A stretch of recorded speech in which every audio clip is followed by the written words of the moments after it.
ഹരിയാന നിയമസഭാ തിരഞ്ഞെടുപ്പിനുള്ള ബി.ജെ.പി. സ്ഥാനാർത്ഥി പട്ടിക പുറത്തുവന്നതിനു പിന്നാലെ എന്തൊക്കെ കാഴ്ചകളാണ് കാണുന്നത്? രാജി, ആരോപണങ്ങൾ, വിവാദ പരാമർശങ്ങൾ തുടങ്ങി എന്തൊക്കെ പ്രശ്നങ്ങളാണ് ബി.ജെ.പിയിൽ അരങ്ങേറുന്നത്? ഇപ്പോൾ ഒരു വശത്ത് കരച്ചിലും ആരംഭിച്ചിട്ടുണ്ട്. തിരഞ്ഞെടുപ്പിൽ സീറ്റ് ലഭിക്കാതെ വന്ന ഒരു മുൻ എം.എൽ.എ അഭിമുഖത്തിനിടെ പൊട്ടിക്കരയുന്ന ദൃശ്യങ്ങൾ വൈറലായിരിക്കുകയാണ്. ബി.ജെ.പി. നേതാവായ ശശി രഞ്ജൻ പാർമറാണ് ലൈവ് പരിപാടിക്കിടെ കണ്ണീരടക്കാൻ കഴിയാതെ പൊട്ടിക്കരഞ്ഞത്. ബി.ജെ.പി. സ്ഥാനാർത്ഥി പട്ടികയിൽ പാർമറുടെ പേരുണ്ടായിരുന്നില്ല.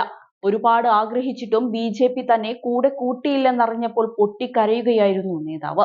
ഭിവാനി, തോഷാം എന്നിവിടങ്ങളിൽ നിന്ന് ബി.ജെ.പി. സ്ഥാനാർത്ഥിത്വത്തിനുള്ള അവകാശവാദം ഉന്നയിച്ച് കാത്തിരിപ്പായിരുന്നു പാർമർ. തന്റെ പേര് പട്ടികയിൽ ഉണ്ടാവുമെന്ന് ഉറച്ചു വിശ്വസിച്ചിരുന്നതായി പൊട്ടിക്കരയുന്നതിന് മുൻപ് പാർമർ പറയുകയായിരുന്നു. ഇത് പറഞ്ഞു തീർത്തതും ക്യാമറയുടെ മുൻപിലാണെന്ന കാര്യം പോലും മറന്ന് അദ്ദേഹം കരഞ്ഞു. അപ്പോഴേക്കും അഭിമുഖം നടത്തുന്ന മാധ്യമപ്രവർത്തകൻ പാർമറെ ആശ്വസിപ്പിക്കാൻ ശ്രമിക്കുന്നുണ്ടെങ്കിലും അദ്ദേഹം അതിലൊന്നും ശ്രദ്ധിക്കാൻ കൂട്ടാക്കിയില്ല. അദ്ദേഹത്തിന്റെ വില മനസ്സിലാക്കുന്ന പാർട്ടി ആ മണ്ഡലം നൽകുമെന്ന് മാധ്യമപ്രവർത്തകൻ പറയുന്നുണ്ടെങ്കിലും അദ്ദേഹം കരച്ചിൽ തുടരുകയായിരുന്നു. കരഞ്ഞുകൊണ്ട് അദ്ദേഹം പറഞ്ഞത് ഇങ്ങനെയാണ്: എന്റെ പേര് പരിഗണിക്കുമെന്ന് ഞാൻ ആളുകൾക്ക് ഉറപ്പു നൽകിയിരുന്നു. ഞാൻ ഇനി എന്താണ് ചെയ്യേണ്ടത്? ഞാൻ നിസ്സഹായനാണ്. എനിക്ക് എന്താണ് സംഭവിക്കുന്നത്?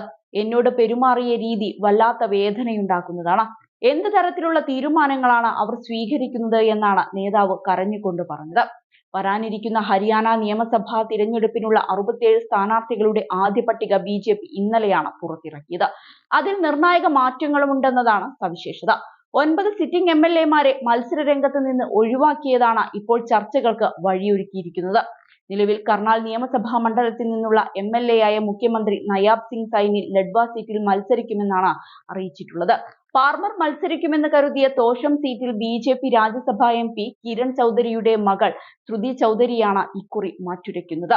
Palwal MLA Deepak Mangla, Faridabad MLA Narendra Gupta, Gurugram MLA Sudhir Singla, Bhawani Khera MLA Vishambhar Malik, cabinet മന്ത്രി രഞ്ജിത്ത് ചൌട്ടാല, അധേലിയിൽ നിന്ന് സീതാറാം യാദവ്, പുഹിയിൽ നിന്നുള്ള സന്ദീപ് സിംഗ്, സോഹനയിൽ നിന്ന് സഞ്ജയ് സിംഗ്, ലക്ഷ്മൺ നാപ്പ എന്നിവരെ ഇക്കുറി മത്സര രംഗത്ത് നിന്ന് ഒഴിവാക്കിയിട്ടുണ്ട്. പട്ടികയിൽ 8 സ്ത്രീകളും 13 പട്ടികജാതി നേതാക്കളും 9 മറ്റു പിന്നോക്ക സമുദായങ്ങളിൽ നിന്നുള്ളവരും ഉൾപ്പെടുന്നു. ചില മന്ത്രിമാരുൾപ്പെടെ സിറ്റിംഗ് എം.എൽ.എമാരെ ഒഴിവാക്കിയിട്ടുണ്ട്. ഹരിയാനയിലെ വരാനിരിക്കുന്ന തിരഞ്ഞെടുപ്പ് ബി.ജെ.പിയെ സംബന്ധിച്ചിടത്തോളം വളരെ നിർണായകമാണ്.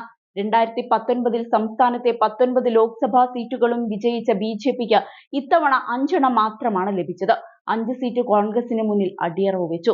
അതിനാൽ തന്നെ സംസ്ഥാനത്ത് ജനപ്രീതി നഷ്ടപ്പെട്ടിട്ടില്ല എന്ന് തെളിയിക്കാനുള്ള അവസരമാണിത്.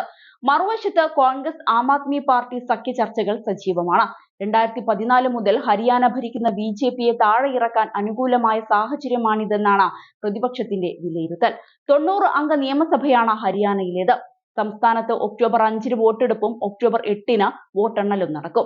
അതേസമയം ഹരിയാന നിയമസഭാ തിരഞ്ഞെടുപ്പിനുള്ള ആദ്യഘട്ട സ്ഥാനാർത്ഥി പട്ടിക കോൺഗ്രസ് കഴിഞ്ഞ ദിവസമാണ് പുറത്തുവിട്ടത്. ഹരിയാനയിലെ 90 നിയമസഭാ സീറ്റുകളിൽ 31 സീറ്റുകളിലേക്കുള്ള സ്ഥാനാർത്ഥികളുടെ പട്ടികയാണ് കോൺഗ്രസ് പുറത്തുവിട്ടത്. കോൺഗ്രസിൽ അംഗത്വമെടുത്ത ഒളിമ്പ്യനും ഗുസ്തി താരവുമായ വിനേഷ് ഫോഗട്ടിന് കോൺഗ്രസ് സീറ്റ് നൽകിയിട്ടുണ്ട്. ജൂലാന സീറ്റാണ് വിനേഷ് ഫോഗട്ടിന് കോൺഗ്രസ് നൽകിയത്.